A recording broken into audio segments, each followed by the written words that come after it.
Então, muito bem. Essa matéria que eu estava dizendo a vocês, ela é uma matéria que eu julgo ela muito interessante. Sou suspeito em dizer. O professor achar uma matéria interessante, né? É uma opinião suspeita. Mas ela é uma matéria muito interessante por conta de que ela dá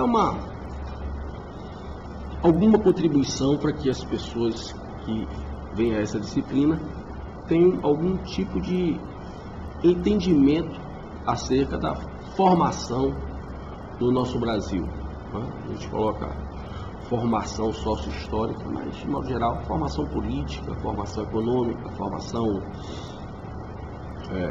das próprias relações sociais, né? Como é que a coisa foi acontecendo, né? Para que a gente possa compreender também como chegamos até aqui, né? Como é que nós chegamos a ter o país que temos, com as nossas qualidades, com os nossos defeitos, eu diria até com as nossas características de modo geral, né? Uma coisa muito importante que eu acho que é preciso sempre esclarecer, e aí eu vou desviar um pouquinho da historiografia tradicional e também não vou ficar me prendendo nesses discursos de rebelião, se o Brasil foi descoberto ou foi invadido. Em parte ele foi descoberto realmente, em parte ele foi invadido, de fato também, a depender do ângulo que você olha, mas não vou ficar aqui levantando bandeiras revolucionárias, porque o meu papel aqui é levar vocês a uma reflexão sobre um conteúdo que eu julgo muito importante e não ficar fazendo campanha política, né? Vamos tentar começar a entender como é que nós chegamos a essa questão do descobrimento, ou para alguns, uma invasão. Sem dúvida, são duas verdades. Para um povo que estava chegando, estava descobrindo, para um povo que já existia, a terra estava sendo invadida. São duas verdades que coabitam a depender, como eu disse, do ângulo que você olha. Mas o que é que estava acontecendo, né, para que chegasse a ocorrer essa tal, digamos assim, descoberta? Bem, a Europa, que hoje a gente vê a Europa muito bem civilizada, muito bem exemplo de uma série de coisas que nós do terceiro mundo gostaríamos de ter e de imitar, mas a Europa nem sempre foi assim. A Europa também já teve muito problema de conflitos étnicos, ainda reaparece de vez em quando hoje. A Europa também já teve problemas de fome. Se você vê os países abaixo dos trópicos, Brasil, região nordeste principalmente, África, Ásia, com problema de fome muitas vezes por causa do sol. Hoje sabemos que o problema da fome no terceiro mundo é um problema político, mas vamos lá que seja também uma contribuição do clima. A Europa também passou por problemas de fome por causa do contrário, o frio. Então muitas vezes, então a Europa nem sempre foi esse local tão paradisíaco, tão referência como nós temos hoje. Mas de fato a Europa é a origem da civilização ocidental, a origem da civilização ocidental, e há diversas explicações para isso, mas o fato é que os europeus conseguiram desenvolver um determinado grau de tecnologia, principalmente no quesito bélico, e aqui no caso em questão, na ciência náutica. É claro que outras civilizações também desenvolveram essas competências, esses atributos, mas o fato é que os europeus eles conseguiram com esses dois desenvolvimentos tecnológicos, desenvolveu um processo de expansão dos seus domínios que levou ao chamado descobrimento das Américas. Bem, a ideia de que isso aqui era desconhecido completamente não é verdade. Sabemos hoje, existem estudos que não são muito divulgados, mas sabemos que provavelmente os chineses passaram por aqui, provavelmente os fenícios passaram por aqui. Já tinha havido contato dos que vieram a ser chamados nossos índios, já teria havido contato com outros grupos, outras civilizações que por aqui passaram bem antes dos portugueses. A verdade é que por trás dessa ideia das grandes navegações, das descobertas, haviam outros interesses que não simplesmente aquele que comumente se coloca em termos de o rei de Portugal, o rei da Espanha, o rei da França. A coisa não foi bem assim. A formação da Europa, ela leva muito tempo para ser concluída. Na verdade, a formação da Europa, ela só vai se concluir, ganhar um certo grau de estabilidade, mesmo que momentânea, já no final do século XIX, com a unificação da Itália e da Alemanha, em 1870. Até então, você tem aí da Idade Média, e principalmente na Idade Moderna, você tem a formação dos chamados Estados Nacionais, na sua primeira formatação, inclusive, monárquico, absolutista. Muito bem. A formação desse modelo de Estado implicou a articulação, a agregação de uma série de principados e reinados. A Europa não era uma coisa assim, como a gente vê hoje. Também, como nós assistimos em outros continentes mais antigos, havia também a ideia de etnia, a ideia de território e raça. Isso faz parte da história da humanidade. E para você quebrar tudo isso e formar um Estado único dentro de um determinado território, isso leva tempo, isso gera conflito, isso provoca reações, até porque cada grupo étnico e cultural possui a sua própria noção de território, e se não há necessariamente uma lei escrita, mas possui a sua própria noção de direito, de lei, enfim. Na medida em que esses estados vão se formando, não vai sendo centralizado apenas o poder político, mas também o poder jurídico. Vai se centralizando o poder político e o direito vai aparecendo para ordenar esse Estado e essa sociedade. E grupos que já existiam, que hoje a gente costuma chamar de sociedades secretas, e que nem sempre foram tão secretas assim,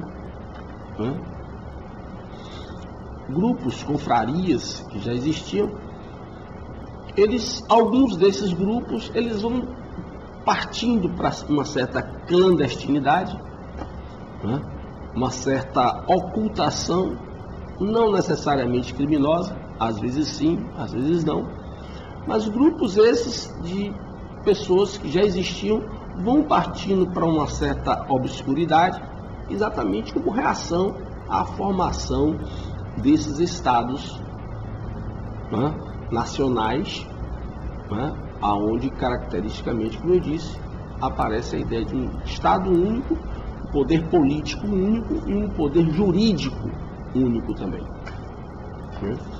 Isso é muito importante, porque são esses grupos, né, que vão estar, digamos, nos bastidores do Estado, é que vão, de fato, dar as cartas do jogo.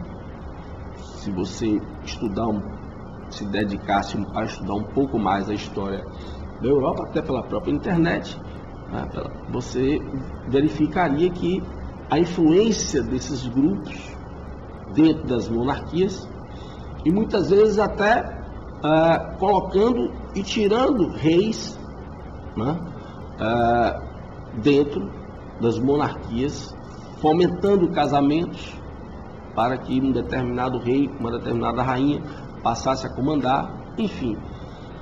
A coisa não é a história da humanidade em qualquer dos seus momentos, em qualquer do lugar, não é algo tão inocente como muitas vezes os livrinhos de história costumam contar. Né? E o certo é que o Portugal ele desenvolve, através da sua famosa Escola de Sagres, que vai ser uma das mais importantes escolas de navegação da Europa.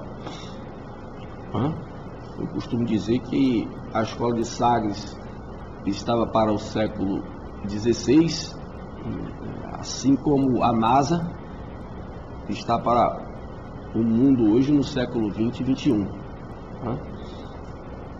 dadas as suas devidas proporções. A Escola de Sagres, em termos ocidentais pelo menos, era a maior referência sobre a tecnologia e o know-how de navegação que havia até então. E os próprios europeus, e particularmente o pessoal da Península Ibérica, né, Portugal e Espanha, que estavam ali bem próximos do Oceano Atlântico, né, ou fazendo margem, ou bem próximos do Oceano Atlântico, passaram a ter certeza de que havia terra por aqui. O pessoal não sabia, talvez, não podemos afirmar ao certo, que eles sabiam a imensidão da terra. Provavelmente até não sabiam, porque os próprios relatos históricos mostram que não só quando aqui chegaram, Pedro Álvares Cabral no Brasil, Cristóvão Colombo na América, do que seria a América do Norte, Estados Unidos, além de ficarem estarrecidos, as próprias coroas respectivas que estavam na frente desse empreendimento também levaram muito tempo para se situar e para dizer, a gente conquistou uma terra muito grande. Eles levaram muito tempo para perceber isso, e poder de fato começar a atuar perante essas novas descobertas. Aí é importante, por que eu falei inclusive sobre essas questões das organizações secretas? Aí vem uma questão muito importante, que é exatamente o que de fato levou a essas descobertas, o que levou de fato a essas explorações. Até então, a Europa vinha percorrendo o famoso percurso chamado o périplo africano, que era exatamente sair da Europa e margeando toda a África, curvar ali da África do Sul, Cabo da Boa Esperança, e chegar nas Índias, às vezes também na China, para fazer os grandes comércios, inclusive das chamadas especiarias, como consta em qualquer livro de história aqui no Brasil. O que será que aconteceu para que, de repente, o pessoal saísse dessa rota, uma rota muito segura? Não por acaso eles iam margeando a costa, Você viajar de caravela naquele tempo era uma aventura, A gente pensa que é uma coisa, era uma aventura, O que será que fez com que ele saísse dessa rota que tinha um certo grau de segurança para de repente cruzar um oceano que eles possuíam algumas certezas, mas muitas dúvidas, principalmente quanto à extensão? atravessar da Europa para o Brasil, né? A gente não faz isso a nada, né? É preciso muita coragem, mesmo nos dias de hoje. Se você for pegar embarcações sofisticadas, né? No mesmo dia de hoje é muita coragem, né? O que será que aconteceu para que eles fizessem isso? Exatamente, né? Essas organizações que estavam por trás de algumas das coroas, né? das monarquias. Todas essas organizações tinham um cunho religioso. Né? E a Europa, e particularmente a formação da modernidade, ela tem uma forte relação com a questão bíblica, particularmente a questão da queda, a queda do paraíso. Né? Faz parte da formação do homem moderno. E as descobertas marcam a entrada do Ocidente nessa tal modernidade. Faz parte desse homem moderno, assim como foi do homem medieval, a busca de uma sociedade razoável, muitas vezes até uma retomada do paraíso na Terra. Né? Se vocês forem observar bem as caravelas, né? As caravelas estão com uma cruz, e essa cruz, né? Ora representou a Ordem de Malta, ora representou a Ordem dos Templários. Então, de forma alguma, as descobertas foram feitas porque simplesmente reis e rainhas resolveram investir, né? Para ganhar algum dinheiro. Há uma versão também que por trás desses interesses existiam grupos ligados inclusive a famílias judias que por conta do confisco de propriedades, né, por serem judeus, estavam tentando encontrar um local, uma terra, aonde pudessem habitar, gerar um novo país. Ainda não havia bem essa concepção de país, mas só para me fazer entender, aonde eles pudessem depositar ali as suas riquezas, desenvolver uma sociedade e não ter o perigo de serem confiscados.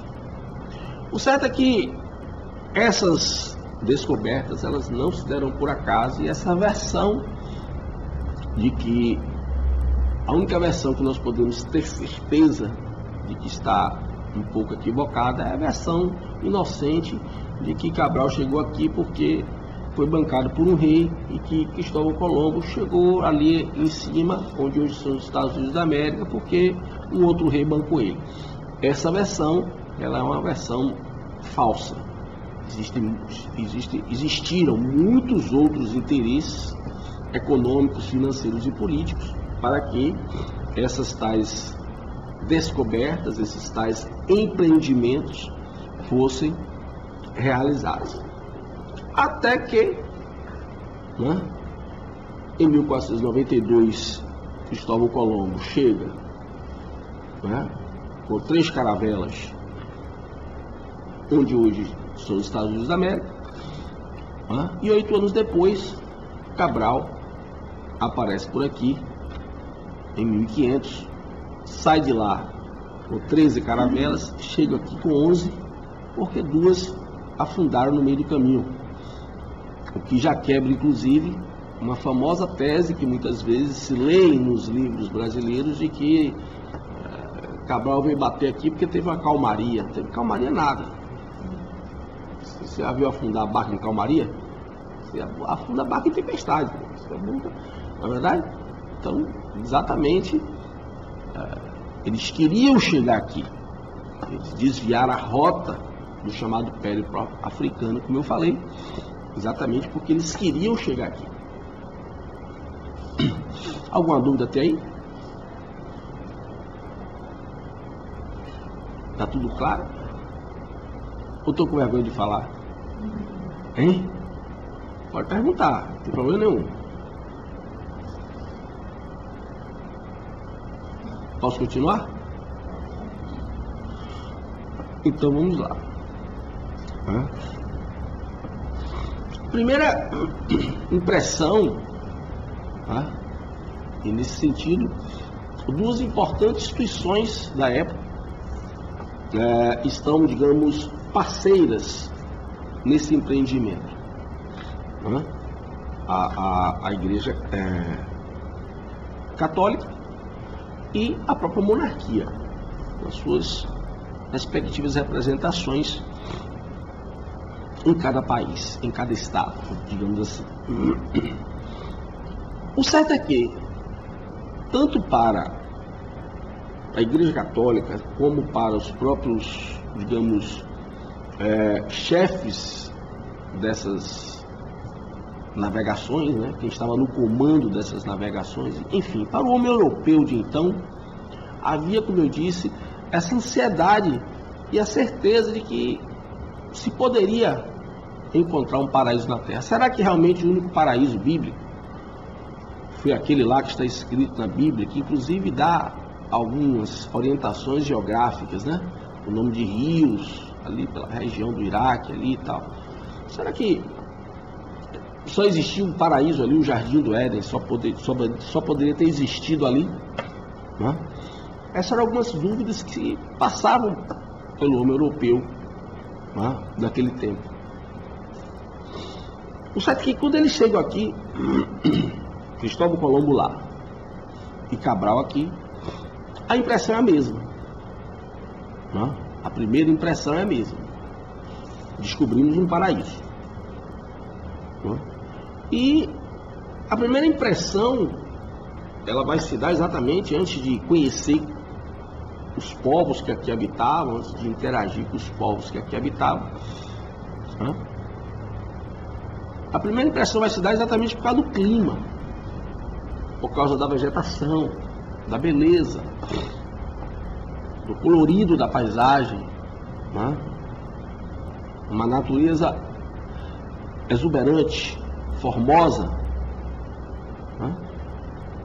E como se não bastasse, aqui mais do que lá, na América do Norte, aqui os índios viviam de fato num estágio civilizatório, né? Ainda com pouquíssima tecnologia, desenvolvimento tecnológico, e com hábitos ainda que lembravam a ideia de inocência, como por exemplo andar sem vestimenta, estarem nus. Né? Vamos lembrar que, numa rápida comparação, no Gênesis, uma das coisas que caracteriza, né, a inocência antes da queda, do pecado, é exatamente, né, a nudez. Né? Quando Adão e Eva começam a cair na tentação da serpente, uma das primeiras coisas que envolve a questão sexual, uma das primeiras coisas que eles fazem é se cobrir, né? Perder a inocência, se cobrir, a genitália, né? O que nessa época aí se chamava de partes pudentas, né? Então, quando eles chegaram aqui, que viram esses índios e as índias convivendo com uma situação de completa nudez, né? Dentro de grupos, dentro de sociedades, com um tipo de convivência entre eles, observe bem agora o cuidado, né? Entre eles, bastante pacífica, né? Aquela ideia de realmente ter uma atividade laboral para a pura sobrevivência, tudo isso fortaleceu no homem europeu a ideia de que, de fato, tinha descoberto um paraíso. Lá em cima, tanto lá em cima, nos Estados Unidos, quanto aqui embaixo, no Brasil, né? A impressão para os navegadores que estavam chegando, né? Padres ou simplesmente navegadores, a impressão foi a mesma, de que tinham descoberto um paraíso. Muito bem. Essa impressão, pouco a pouco, ela vai se desfazendo. Né? Pouco a pouco ela vai se desfazendo. Aqui, inclusive, a impressão de paraíso foi maior do que para Colombo lá. Para todos os dois, a ideia de paraíso estava presente, está chegada. E por que eu faço essa diferença? Porque os tais índios americanos, na sua maioria, eles já apresentavam um grau de desenvolvimento tecnológico mais avançado, né? E já tinham, pelo menos até onde se sabe, a grande maioria, já usavam vestimentas. Mas mesmo assim, a ideia de paraíso também lá nos Estados Unidos estava presente, né?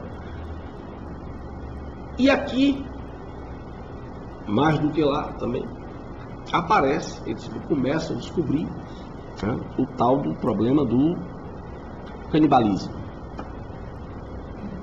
Esse foi o primeiro impacto que levou o homem europeu a perceber que não estava num paraíso tão paraíso assim. É claro que esse contato com esse tipo de cultura de canibalismo causa um grande impacto, mas isso não faz o homem europeu perder a sua admiração pela terra conquistada. Um local onde você tem água abundante o ano todo. Na Europa você não tem água abundante o tempo todo, tem água congelada. Então, tem um momento que você tinha que chupar gelo para poder, na verdade, ou então aquecer a água. Hoje a coisa é diferente. Um local que tinha comida aqui, abundante o tempo todo.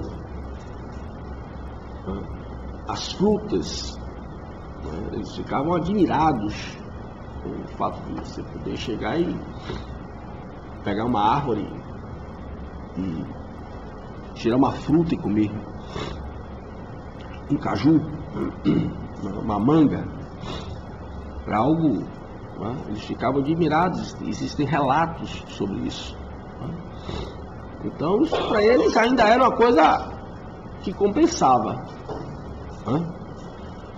Durante muito tempo, a antropologia brasileira, ela resistiu a reconhecer essa questão do canibalismo e sempre fez questão de manter aquela ideia do canibalismo como uma possibilidade de um ritual. Isso porque aqui no Brasil a antropologia tem uma história muito mal contada. A história da antropologia no século XIX, bem depois aqui da descoberta, a história da antropologia, a antropologia surge no século XIX para cientificamente, como se pensava na época, explicar, e não só, explicar a superioridade entre raças e culturas. A antropologia se volta, tem o seu principal objeto de estudo, a cultura, exatamente para explicar e atestar a superioridade de raças e culturas. Muita gente fala, né, que a catequese, a Igreja Católica, a catequese e tal, mas deixa eu te explicar que a antropologia, na verdade, como eu disse, ela surge para explicar, mas também para justificar a colonização. Então, se a princípio você tem uma colonização justificada por ideais religiosos, católicos cristãos, capitaneados pela Igreja Católica, né? Lá um tanto depois do século XIX, você vai ter a antropologia que vai substituir a catequese.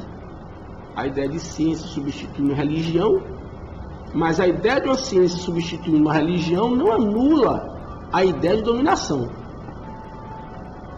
Isso é muito importante porque hoje você bota o antropólogo como cuidador de índio, né? Preocupado com a biodiversidade, com a cultura indígena, mas isso é recente. É uma mudança num conceito importante, conceito de inconsciente. É o aparecimento desse conceito de inconsciente, que não é uma particularidade da psicanálise, entre o final do século XIX e o início do século XX, que vai levar à mudança de perfil e de postura da antropologia frente ao mesmo objeto de estudo que é a cultura. Né? Então, aí, a partir de então, a partir da ideia de que aparece um inconsciente, esse inconsciente tem um determinado significado na psicanálise, mas tem um outro significado na antropologia. A partir do momento em que começa a se reconhecer que, na verdade, não existia superioridade e inferioridade, mas o que existia era uma essência humana, daí a ideia de um inconsciente, a essência humana manifestada de forma diferente em determinadas culturas e raças. A partir do momento em que essa ideia de inconsciente aparece, como eu disse, ela é própria do final do século XIX e início do século XX, é aí que começa a mudar radicalmente essa visualização que a antropologia e essa postura que a antropologia vai ter frente ao seu mesmo objeto de estudo. Então a antropologia começa a estudar, então, volta ou continua melhor, estudando as culturas, não mais para provar superioridades e inferioridades, mas sim para explicar como determinadas essências humanas, quais seriam essas essências humanas, particularmente as nossas necessidades espirituais, comida, alimentação, sexo, união, casamento, família, formas de relação social.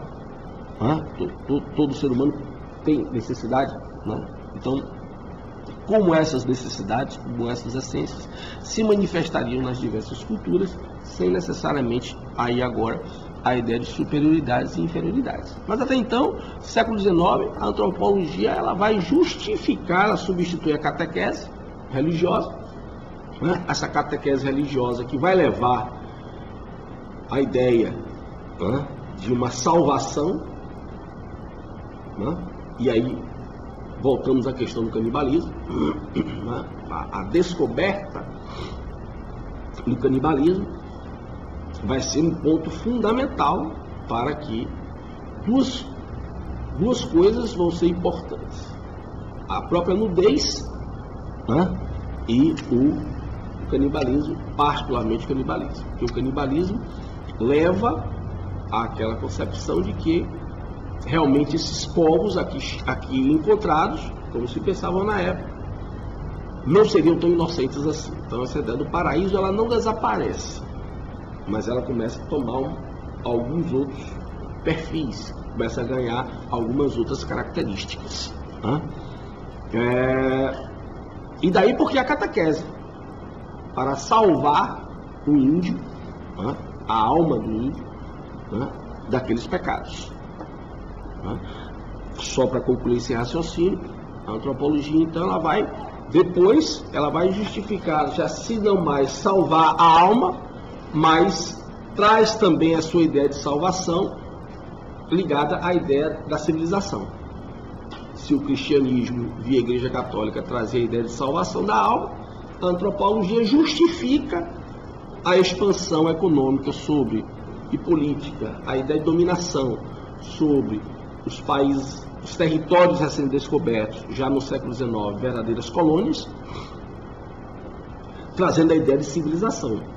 O europeu, enquanto um povo mais civilizado, como se pensava, teria então como obrigação, digamos assim, trazer, seria até um ato de bondade. Hoje porque hoje a gente costuma, eu falo muito isso, aqui no Brasil particularmente, um país de pouca leitura e de pouca cultura, eu faço sempre essa observação, cada vez menos leitura e cultura, e gritos revolucionários soltos ao vento, sem nenhuma fundamentação, mas na verdade, na medida em que nós não estudamos necessariamente a história, e somos experts em julgar a história.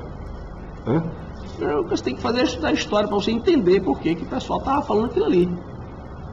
Tá certo? Até para você ver se você não está repetindo isso hoje sem saber, com o seu discurso politicamente correto. E o que é que acontece? É que na verdade o pessoal achava que estava fazendo uma coisa boa. Hoje, com os nossos valores, a gente tem um outro questionamento. Mas quando se trazia a ideia do cristianismo para salvar a alma, depois quando se trouxe a ideia com a antropologia justificando, provando, existe um povo civilizado e um povo primitivo. Primitivo significa aquele que veio primeiro, aquele que está atrasado, selvagem, aquele que mora na selva, que habita na selva. Então a antropologia também justificava essa expansão política, econômica, e a ideia dos caras era que estavam fazendo uma coisa boa, tirando da pré-história, tirando da incivilização. Hoje é que a gente faz esses outros julgamentos. Alguma dúvida até aí?